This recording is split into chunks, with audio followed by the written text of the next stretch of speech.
연방 대법원은 오늘 잭 스미스 특별검사의 워싱턴 DC 선거 사건에서 도널드 트럼프 전 대통령의 면책 특권 주장에 대한 변론을 심리하기로 합의했습니다. 트럼프에게 불리한 판으로 돌아가는 모습입니다. 트럼프 전 대통령의 변호인단은 오늘 뉴욕 항소법원에 4억 5,400만 달러의 민사 사기 판결에 대한 추징을 임시 중단해달라고 요청했으나 법정에서 절차가 진행되는 동안 전액을 지불하는 대신 1억 달러의 항소 보증금을 개시할 용의가 있다고 밝혔습니다. 헌터 바이든은 공화당의 탄핵 조치가 가열되는 가운데 자신의 사업 거래에 아버지인 조 바이든 대통령을 관여시키지 않았다고 오늘 의회에서 증언했습니다. 그동안 건강 이상설과 고령 논란 속에서 사퇴 압박을 받아왔던 미치 매코넬 상원 공화당 원내대표가 11월에 원내대표직을 사임하겠다고 밝혔다고 AP통신이 보도했습니다. 텍사스주 서북부 팬핸들 지역에서 발생한 산불이 좀처럼 잡히지 않는 가운데 사흘째 계속 확산하고 있습니다. 메릴랜드주 경찰은 2살 어린이를 살해한 혐의로 불법 이민자를 기소했는데 용의자는 이미 여러 차례 체포돼 추방 명령을 받은 것으로 알려져 충격을 주고 있습니다. 게빈 뉴섬 캘리포니아 주지사는 패스트푸드 체인점을 소유한 억만장자로부터 자신의 선거 캠프가 기부금을 받은 후 파네라 브레드의 시간당 $20 최저임금 인상을 면제해주는 법안에 서명했다고 뉴욕포스트가 오늘 보도했습니다. 조지아 주의회가 2월 26일을 현대의 날로 선포하는 결의안을 지난 26일 통과시켰습니다. 조 바이든 대통령과 도널드 트럼프 전 대통령이 어제 열린 미시간주 민주당 공화당 대선 프라이머리에서 예상대로 각각 크게 승리했습니다. 일론 머스크는 국경 위기 상태에 대해서 강하게 비판하는 모습을 연이어 하고 있습니다. 모든 국가의 신분증을 버리고 남부 국경을 넘어 망명을 신청할 수 있게 해준 것이 미국을 세계 최악의 범죄자들의 피난처로 만들었다고 비판하고 나섰습니다. 탈모 샴푸, 머릿결은 포기해야 되나? 더나 플러스 모르나? 66가지 자연 유래 성분과 영양 성분으로 힘있는 모발에 세정력, 머릿결, 두피 건강까지 빠짐없이 다 잡았다. 자연을 담은 탈모 샴푸 더나 플러스. 더나 플러스 탈모 샴푸 미주 출시 기념 특별 세일 500ml 샴푸 2통과 앰플까지 89불. 가까운 판매처에서 만나세요. 잊지마! 공석 탈모엔 더 나나나. 요즘 건물 사야 된다는데? 커머셜 전문 브로커 누가 좋지? 안드라스 부동산이지. 미국 모든 주에서 매매가 가능하다고. 쇼핑몰, 리테일, 오피스 빌딩, 호텔, 웨어하우스. 누구라고? 유튜브에 안드라스 윤 쳐봐. 이제는 철저히 준비된 전문성만이 수익성을 창출하는 시대입니다. 저 안드라스, 투자에 대한 답을 드리겠습니다. 안드라스 커머셜.com에 더 많은 정보가 있습니다. 안드라스 부동산 770-802-0688. 딱 한 잔은 괜찮겠지? 이거 봐, 멀쩡하잖아. 다들 이 정도는 그냥 운전해. 아니요, 제발 말려주세요. 40불 아끼려다 40년 빼앗깁니다. 음주운전을 막을 수 있는 유일한 사람은 바로 당신입니다. 음주운전 하지 맙시다. 음주운전은 범죄 행위이자 살인 행위입니다.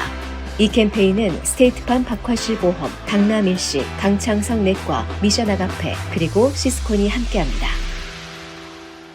시청자 여러분 안녕하십니까? 2월 28일 수요일 NNP 뉴스 시작합니다. 첫 소식입니다. 연방대법원은 오늘 잭 스미스 특별검사의 워싱턴 DC 선거 사건에서 도널드 트럼프 전 대통령의 면책 특권 주장에 대한 변론을 심리하기로 합의했습니다. 이는 트럼프 전 대통령이 2020년 재선 패배를 뒤집기 위해 한 행동이 형사 기소될 수 있는지 여부를 다루는 것으로 대통령 면책의 한계가 어디까지인지를 결정하는 역사적인 재판이 될 전망입니다. 더일은 이번 대법원의 결정이 2024년 대선 전에 트럼프에 대한 기소가 배심원단에 회부될 수 있는 경로를 열어주기 때문에 잭 스미스 특검에게 승리를 안겨준 것이라고 평가했습니다. 트럼프는 대통령 면책 특권을 근거로 자신이 기소 대상에서 제외된다고 주장해왔습니다. 대법원은 4월 22일이 포함된 주에 구두 변론을 시작하고 6월 말 또는 그 이전에 판결이 내려질 수 있도록 하는 신속한 일정을 수립하게 될 전망입니다.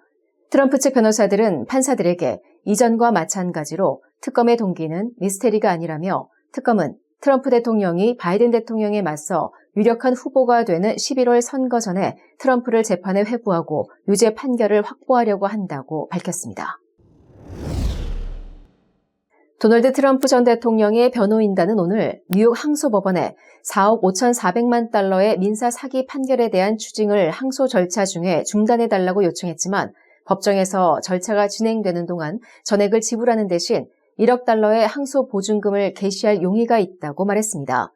트럼프 측 변호인단은 아서 앵고론 판사가 지난 16일 내린 판결에서 트럼프와 그의 회사, 공동 피고인들이 뉴욕은행으로부터 3년 동안 대출을 받는 것을 금지하는 조항이 포함되어 있기 때문에 트럼프가 전체 판결액에 대한 보장을 받을 수 없다고 말했다고 AP통신이 보도했습니다.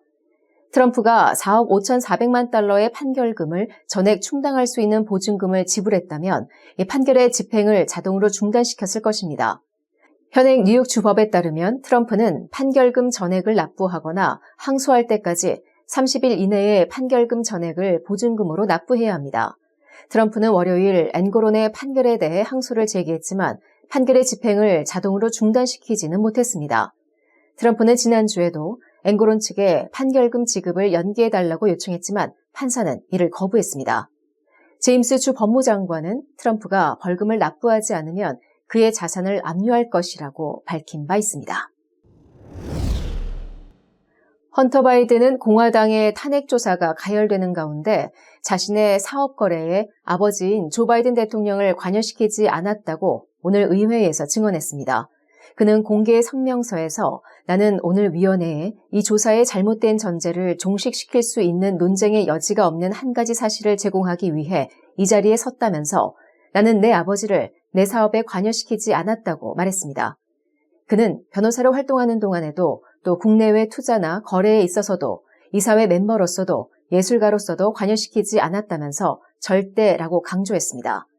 현직 대통령 아버지에 대한 아들의 이번 발언은 12월에 아버지는 변호사로서도 부리스마의 이사로서도 내 사업에 재정적으로 관여하지 않았다고 말했던 것과는 다소 차이가 보인다고 펀치볼 뉴스는 지적했습니다.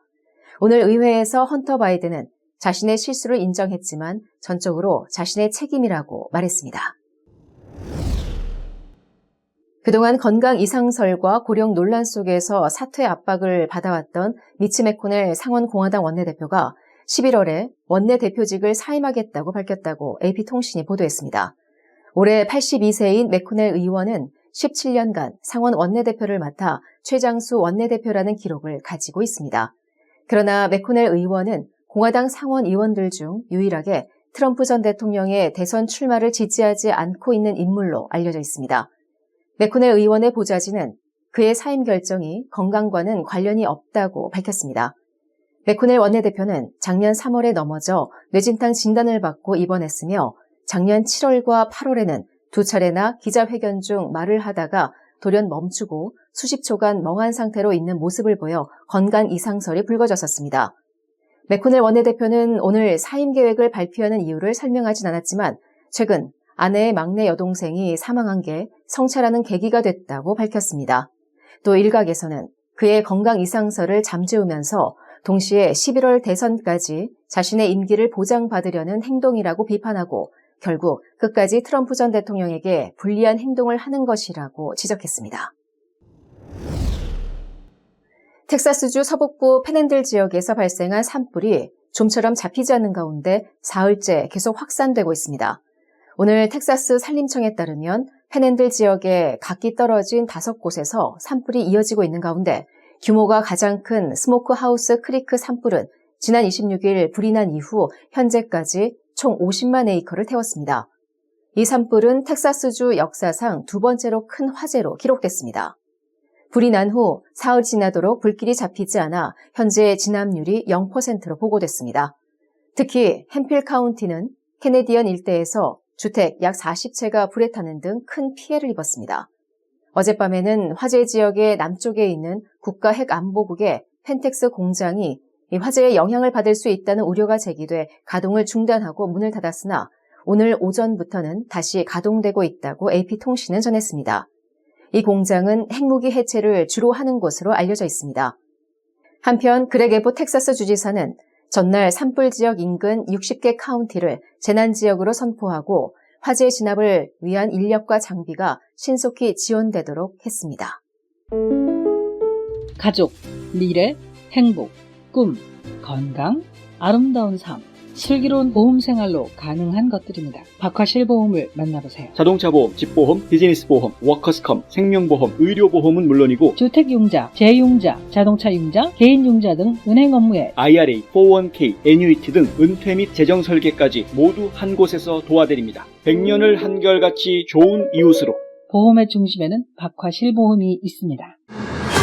마리화나를 사용한 12학년 학생의 약 63%가 베이핑을 통해 섭취했다는 통계가 나왔습니다. 지난달 12세에서 17세 청소년 약 60만 명 마리화나 이외의 불법 약물을 사용했습니다.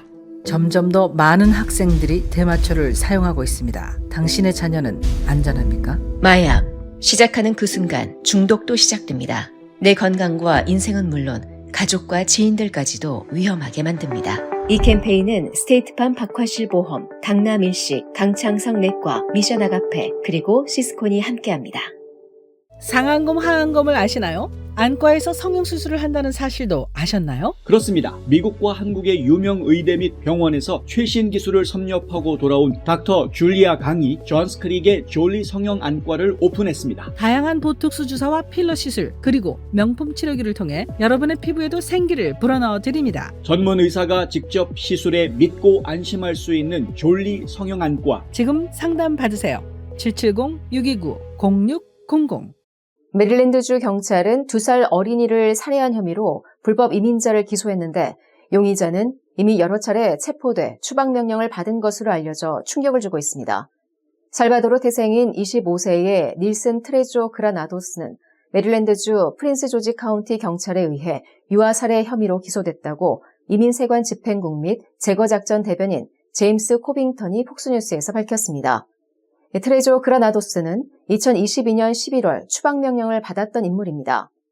그는 2023년 3월과 9월에 절도 및 업무방해 혐의로 체포됐는데 이민세관 단속국이 이민수감자로 지정했음에도 불구하고 몽고메리 카운티 구치소가 2번이나 풀어준 전력을 가지고 있습니다.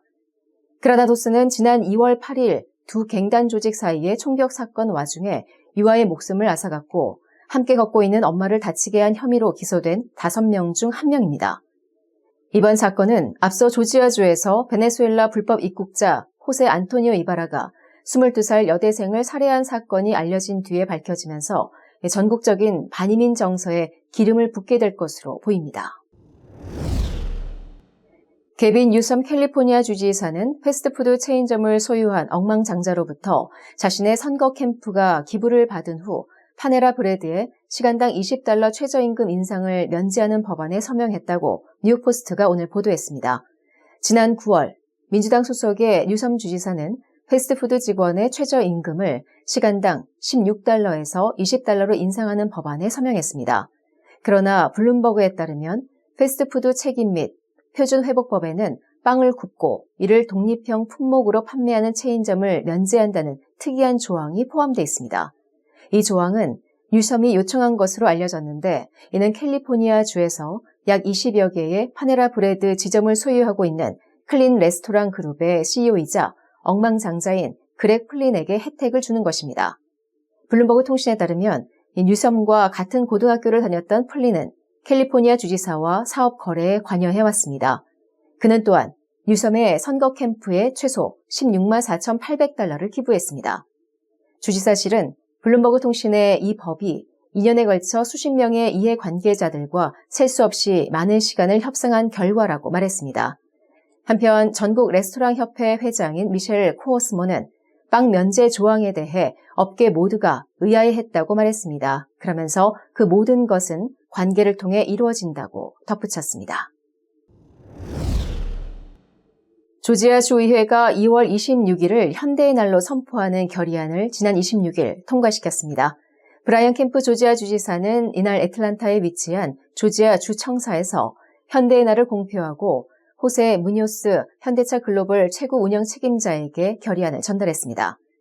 상하원이 초당적으로 채택한 이 결의안은 현대차가 조지아주에 현대차 그룹 메타플랜트 아메리카를 설립해 전기차 공급망을 건설하고 지역사회에 일자리를 창출하고 있다고 밝혔습니다. 결의안은 또 현대차가 다양한 교육기관과 손잡고 지역민에게 전기차 생산 교육을 실시하고 있다며 성과를 강조했습니다. 현대차는 이날 조지아주의 전기차 전용 공장이 2024년 4분기부터 생산을 시작할 것이라고 밝혔습니다. 당초 내년 1분기로 예상됐던 것보다 앞당겨진 것입니다. 조 바이든 대통령과 도널드 트럼프 전 대통령이 어제 미시간주에서 열린 민주당과 공화당 대선 프라이머리에서 예상대로 각각 크게 승리했습니다. 대규모 대의원이 걸린 슈퍼 화요일을 앞두고 진행된 양당의 경선에서 바이든 대통령과 트럼프 전 대통령이 압승 행진을 이어가면서 이변이 없는 한 11월 대선에서 재대결을 벌이게 될 것임을 확인했습니다. 다만 실질적 경쟁자가 없이 진행된 미시간주 프라이머리에서 바이든 대통령은 전통적 지지층인 아랍계 미국인의 민심 이반을, 또 트럼프 전 대통령은 당내 적지 않은 반트럼프 표심이 여전히 존재한다는 것을 각각 확인하는 등 취약점도 노출됐습니다. 바이든 대통령은 81.1%의 득표율을 기록했지만 지지 후보 없음이 13.3%를 기록했습니다. 이스라엘을 지원하겠다는 바이든 정부에 대한 아랍계 미국인들의 항의로 발생한 결과입니다. 한편 트럼프는 68.2%를 얻어 26.5%를 얻는 데 그친 헤일리를 손쉽게 이겼습니다. 하지만 헤일리는 끝까지 경선을 치르겠다는 각오를 다시 피력했습니다. 바이든 대통령과 트럼프 전 대통령은 이르면 다음 달 중하순께 대선 후보 확정에 필요한 충분한 대의원을 확보하면서 사실상 각 당의 후보로 확정될 것으로 전망되고 있습니다. 우리 자신뿐만 아니라 우리의 자녀 세대를 위해서라도 어떤 정치적 성향을 가지고 있던 상관없이 투표는 꼭 해야 합니다. 내가 하는 한 장의 투표가 밝고 단단한 미래가 되어줄 것입니다. 우리 한인들 모두 투표합시다. 투표하십시오. 투표하십시오. 우리의 가정, 지역사를 위해 투표해주세요. 한인 동포 여러분, 우리 투표를 합시다. 한인사회를 위해서 투표합시다. 동포들의 위상을 높입시다. 이것이 미래를 좌우합니다. 투표합시다. 미래를 위해 꼭 투표해주세요. 투표합시다. 반드시 투표합시다. 이 캠페인은 시스콘이 함께합니다. 화장품 백화점 미쓰 화장품 인터넷 주문도 가능합니다. 고객의 꿈을 실현하는 은행 메트로시티은행. 한 곳에서 시작되는 안정된 미래 선우인어 보험. 뉴스앤포스트는 페이스북, 유튜브, 카카오톡, 트위터 등 다양한 플랫폼으로 컨텐츠를 전달하고 홍보 효과를 극대화해드립니다.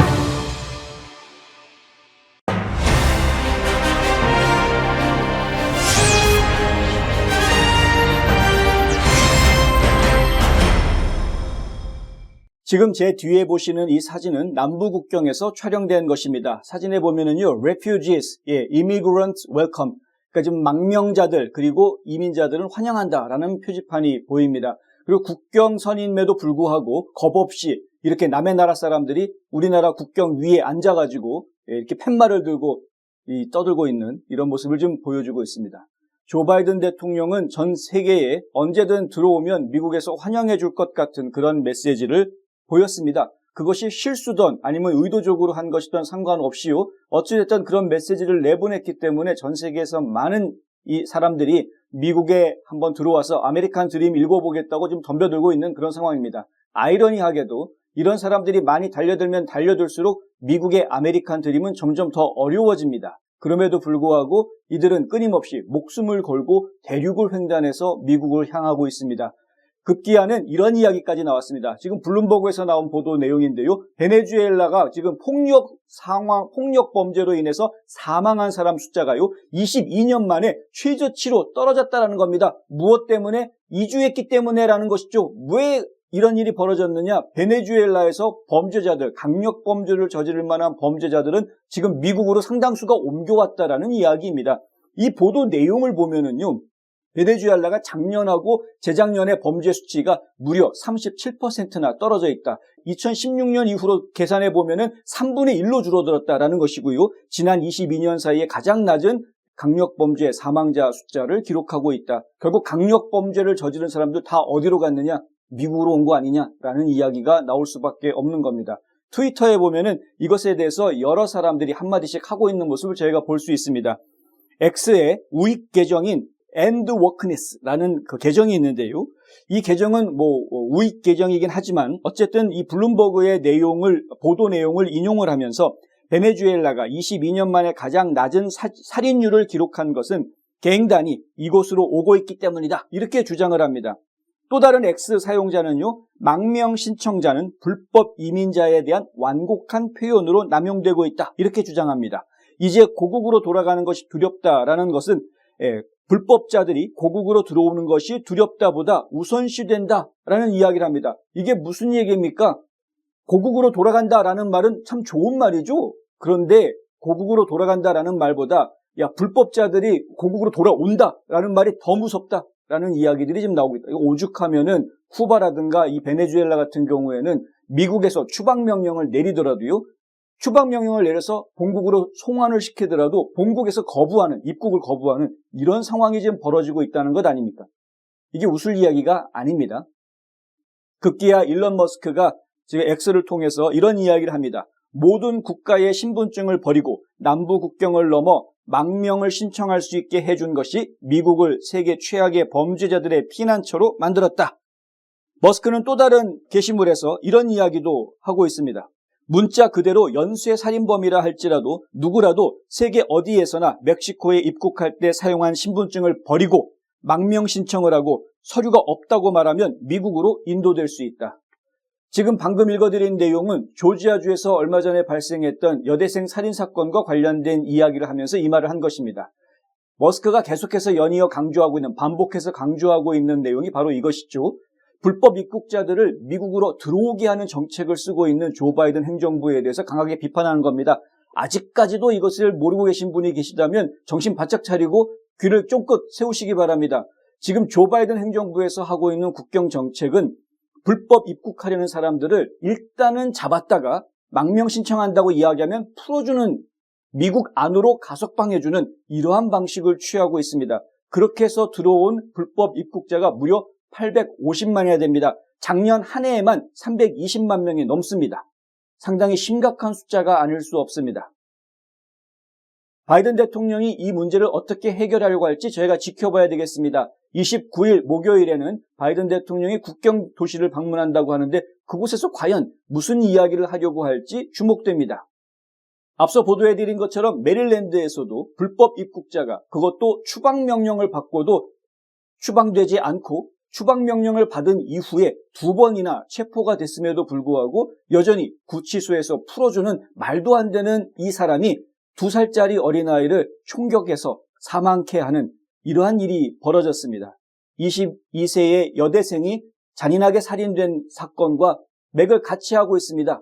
불법 입국자들이 물론 다 나쁜 것은 아니겠죠. 그중에는 이렇게 나쁜 놈들은 소수만 섞여 있을 가능성이 물론 큽니다만은, 하지만 그럼에도 불구하고 그 숫자가 몇 명이 됐건 간에 선량한 미국 국민들이 그들에 의해서 목숨을 잃고 있다는 점은 미국 국민들이 분노하지 않을 수 없는 일입니다. 메릴랜드 사건과 조지아주 사건의 공통점을 한 가지 더 말씀드리자면 이 불법 입국자들 둘 다 바이든이 대통령이 돼서 백악관에 입성한 뒤에 미국에 들어온 사람들이라는 점입니다. 바이든 행정부의 잘못된 정책이 살인자를 우리 안방에 끌어들인 꼴이 됐습니다. 지금까지 홍성구 기자였습니다. 경제정보입니다.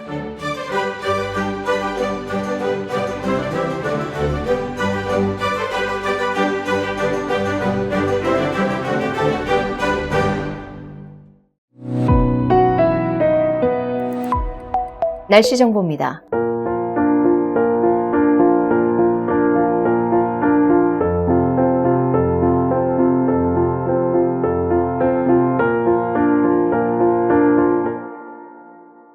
이상으로 2월 28일 수요일 NNP 뉴스를 모두 마칩니다. 시청해주신 여러분 고맙습니다.